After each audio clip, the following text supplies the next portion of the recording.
In Malaysia, hundreds of people have been arrested in opposition rallies across the capital, Kuala Lumpur. Police fired tear gas and water cannon at protesters calling for electoral reforms.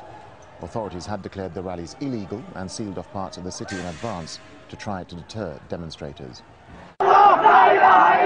They were told not to come, but they came anyway, and confrontations between pro-reform demonstrators and police turned violent on the streets of Kuala Lumpur, precisely what the government said it wanted to avoid by banning the demonstrations in the first place.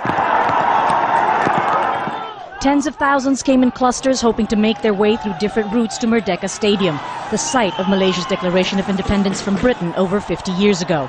The protesters are calling for electoral reform and transparency in governance. But there were other groups that turned out too. These demonstrators, much fewer in number, came in support of the government. None of the sides were spared as police arrested hundreds, including opposition politicians and the leaders of all the groups, calling it only fair. Police presence has been heavy here since Friday, effectively shutting down the capital city. Some have called it an overreaction that has instead provoked the chaos that transpired. Others feel it's this very police presence that actually led to fewer demonstrators turning out than originally expected. The particular event here is also a polarized society between those who support government and buy the government line versus those who actually genuinely want to see some kind of democratic reforms take place in Malaysia before the next general election. Tensions remain high as protesters now try to figure out where to take things from here. But they have succeeded in getting the attention they wanted. Attention that doesn't reflect well on the government of Prime Minister Najib Razak.